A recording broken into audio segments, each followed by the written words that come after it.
Most comedians need jokes, they need punchlines, they need a perfect setup. But this man, he just needs to walk into a room. One look, one pause, one perfectly timed silence, and suddenly everyone around him completely falls apart. We're talking about Rowan Atkinson, the man who made the whole world laugh, without saying a single word. Today, we're going to watch him break some of the biggest names in entertainment. Elton John, Stephen Colbert, Jeremy Clarkson, and more. And by the end of this video, you'll understand why nobody does it quite like him. Let's go. Okay, we're starting with the greatest one. The year's 1991, a charity event called Hysteria 3. And someone thought it was a brilliant idea to let Rowan Atkinson interview Sir Elton John. Elton had faced fame, pressure, and the toughest interviews. But nobody prepared him for Rowan Atkinson. I'm sure the first question that everybody would like to ask you is this. Funny name, Elton. How did you come by it? Well, I used to be in a band, and I wanted to become a singer in my own right, and I wanted to choose a name. The saxophone player in the band was called Elton, so I chose that name. Hmm? Did you ever consider John Elton? Did you see that? Elton John, a man who performed for millions, trying his hardest not to completely lose it. One deadpan question, one serious face. No smile, no laugh. That's the genius of Rowan Atkinson.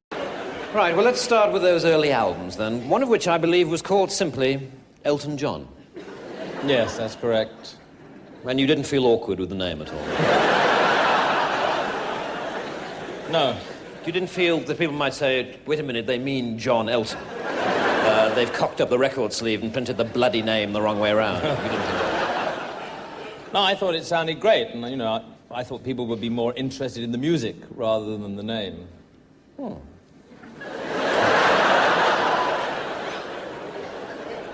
Now, to the songs themselves, many of the lyrics were, of course, written by Bernie Taupin. Yes, that's right. Yes. Well, I'd like to talk about Bernie for a while, since obviously he's been an enormous influence on your career. Yes, he has, yes. Tell me, did you ever discuss changing his name? He doesn't chase laughs, he waits for them. Bernie would have been more consistent with your Elton John.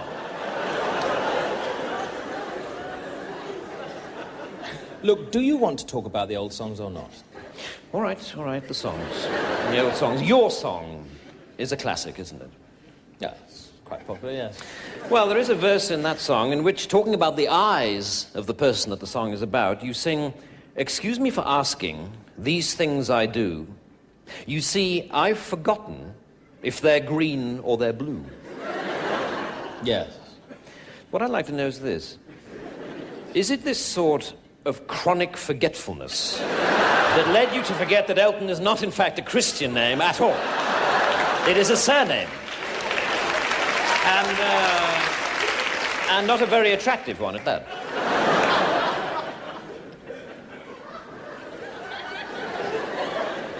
Let's talk about something else, shall we?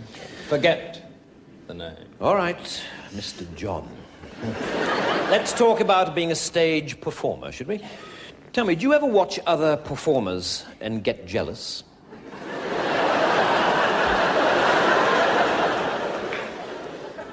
I'm not sure I follow you there. I mean, jealous of what? Well, for instance, Ben Elton.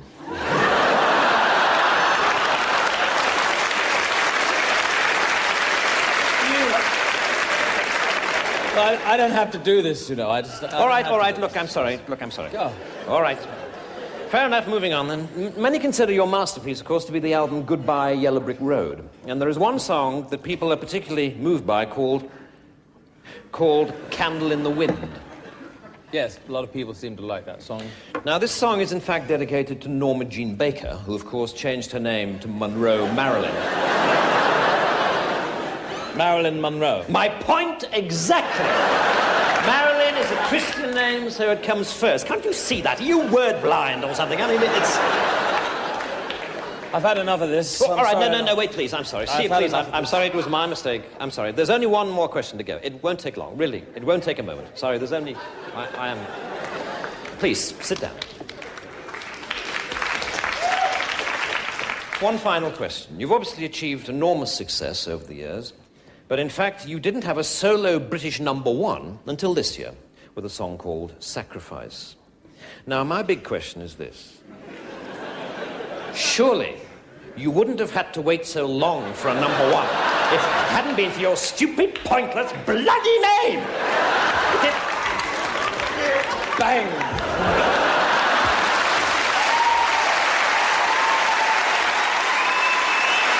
Now, Stephen Colbert is no ordinary interviewer. He's interviewed presidents, world leaders, and Hollywood legends. Sharp, quick, always in control. So when Rowan Atkinson walked onto his stage, Stephen probably thought, I've got this. He did not have this. What a load of rubbish. And that was you. That was me.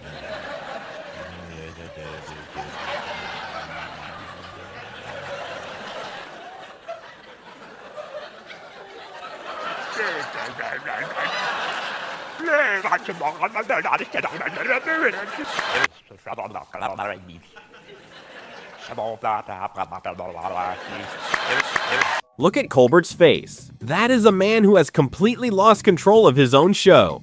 Rowan didn't shout, he didn't perform. He just sat there, quietly devastating everyone. The less he tries, the harder everyone else breaks. Now imagine this. You put a comedian on a racetrack, give him a car, and let Jeremy Clarkson interview him. What could possibly go wrong? How do you do that? Well, it just seemed, yeah, it was always at the end of the sentence. It was, you know, so how can I help you? Bob. And it just seemed like a funny way of saying it. Bob. Because I was wondering, I was looking at lists of motoring words the other day, and wondering if you could just by saying them, make them funny. Just say the word. Airbag. De Dion Bouton. That's a French word, isn't it? Petrol pump. Also, the faces. Yeah, exactly. Also That helps. Reviewing a car, because I have to think of all sorts of things to say about a car. Now, I know that if you were a presenter on this show, you could just do it with an expression. Right. So, for example, if you were presented with McLaren F1.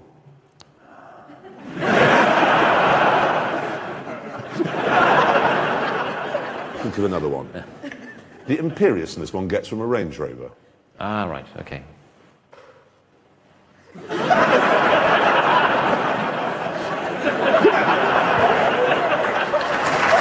This is what makes Rowan so special. A charity show? Funny. A talk show? Funny. A racetrack? Still funny. The man carries comedy with him everywhere he goes.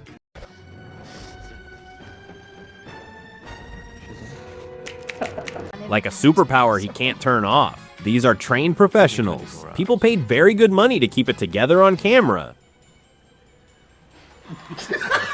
And Rowan Atkinson just dismantles them. Effortlessly, every single time. Nothing I'd like more. No, it's wrong. There's nothing I'd like more, Simon. You're fired. Okay. Oh. I'm so sorry.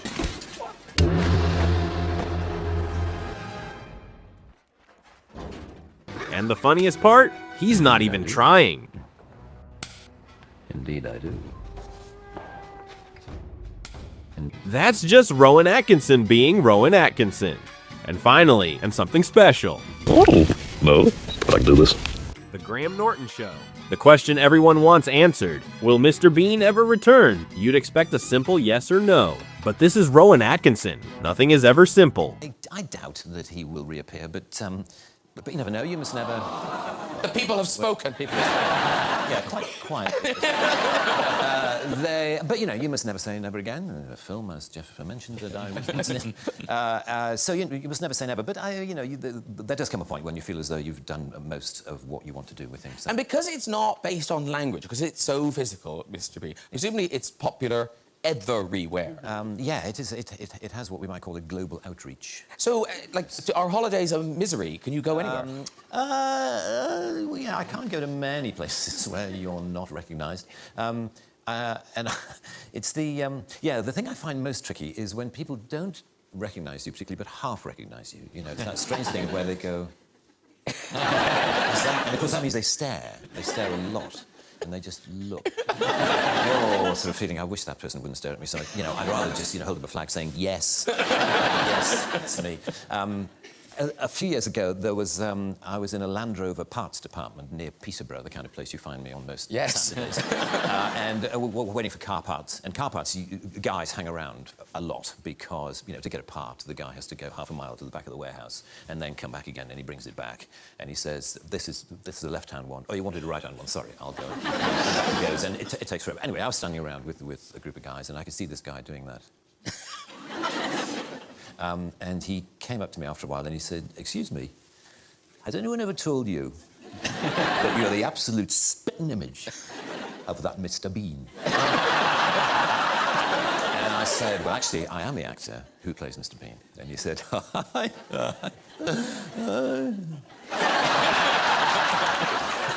bet you wish you were." And there followed this bizarre conversation in which the more I tried to claim that I was the person whom he thought I merely resembled, the less he believed me. But what was funny was how close he thought I was to you know, he said the resemblance is uncanny. Have you ever thought of doing any, you know, look-alike work, like, you know, stag nights and hen nights? You know, you can go along as Mr. Bean. And I said, "No," he said, "because you can make an absolute fortune." And I could tell after a while I had to bring the conversation to a close because clearly not only was he not believing me, but he was getting quite annoyed that I was pursuing this line of "I am Rowan Atkinson," and clearly he thought I was this total arse. Just as I happen to look a bit like Mr. Bean, goes around the country actually claiming to be Mr. Bean. Watch. And there it is. Even sitting on a couch answering a question, Rowan Atkinson becomes the most interesting person in the room. No props, no character, just his mind, just that perfect timing. That's what separates him from everyone else. Decades in comedy, and he still makes it look effortless.